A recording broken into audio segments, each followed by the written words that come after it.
Saat aku remaja, tingkat percaya diriku sangat rendah. Dan buruknya, aku sering mengalami perundungan karena badanku yang terlalu kurus yang menyebabkan percaya diriku menurun dari rendah menjadi nggak ada.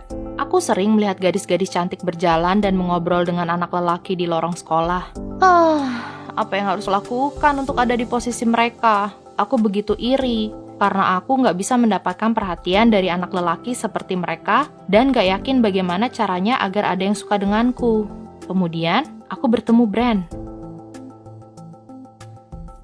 Brand mulai jalan bareng denganku di lorong dan bantu membawa barang-barangku. Sebelumnya nggak pernah ada yang berbuat ini padaku, dan aku sendiri nggak ngerti kenapa dia begitu. Maksudku, dia tinggi, ganteng, dan humoris. Dia bisa aja dapetin siapapun yang dia mau. Aku mulai suka sama dia, karena nggak pernah ada anak lelaki yang perhatian sama aku.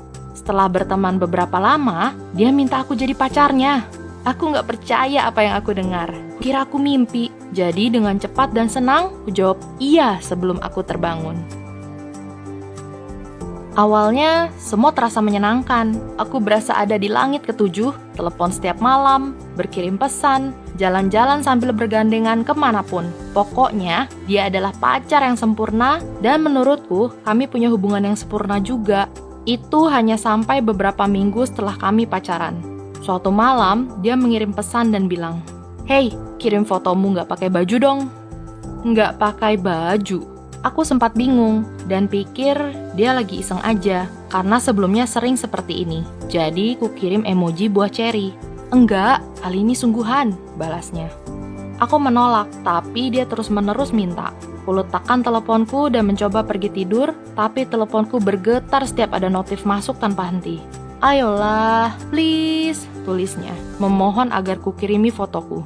Disitulah aku membuat keputusan yang salah. Kuputuskan untuk mengirim beberapa foto, tapi bukan yang tanpa baju. Lebih ke foto yang manis dan sedikit menggoda. Itu adalah keputusan terburuk yang pernah ku buat, karena dia mulai minta foto-foto yang lain setiap hari. Semakin banyak yang dia dapat, dia semakin minta yang lain, dan menekanku ke situasi di mana aku mulai nggak nyaman. Semua kesenangan dan waktu bermain yang biasa kami lalui, hilang. Sekarang semua tentang foto-foto itu atau meraba-raba, dan aku muak dengan itu semua. Dia akan menyentuhku di tempat aku tidak ingin disentuh, dan lanjut minta foto-foto lagi dan lagi. Sampai akhirnya aku udah nggak tahan, dan memutuskan untuk putus hubungan dengannya. Suatu hari, aku cek teleponku dan dia posting beberapa gambar seperti matanya berair di sosial media dengan keterangan pecundang besar. Sekarang pergelangan tanganku adalah papan irisanku. Gak lama, beberapa temannya mulai mengirim pesan padaku dan menghinaku. Aku kaget dan dipenuhi rasa bersalah. Dia perhatian sama aku dikala gak ada satupun yang peduli. Apa aku salah?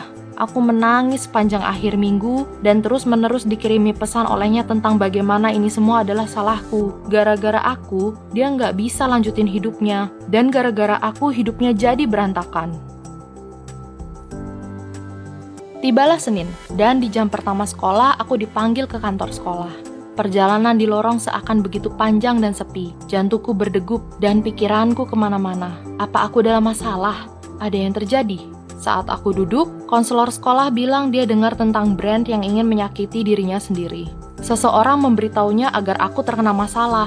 Aku menangis dan mulai meminta maaf pada konselorku. Aku begitu takut, belum pernah ada masalah dengan sekolah sebelumnya, dan aku nggak tahu apa yang akan terjadi selanjutnya. Disitulah aku merasakan tangan konselor di pundakku, bukan karena marah atau kecewa, tapi untuk menenangkanku. Dia duduk denganku dan bilang bahwa aku punya hak untuk putus hubungan dengan siapapun kalau aku memang merasa nggak nyaman, dan Brand jelas-jelas berusaha memanipulasiku.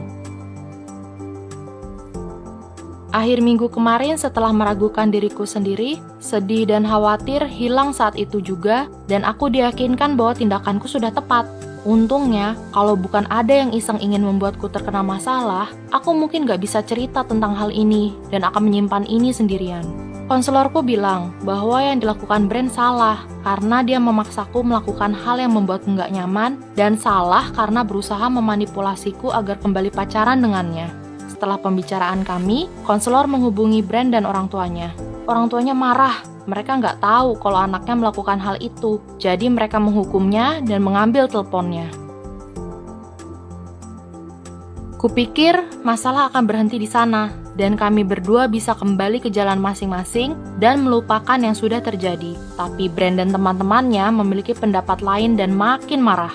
Aku terus mendapatkan lirikan benci, jijik, dan rumor yang beredar tentangku. Dan awalnya, itu benar-benar menyakitiku, dan tingkat percaya diri yang kubangun beberapa bulan terakhir seakan hancur menghadapi kenyataan. Namun aku sadar, itu urusan mereka, bukan urusanku. Aku masih punya teman-teman di sekelilingku, dan situasi ini sama sekali nggak mempengaruhiku.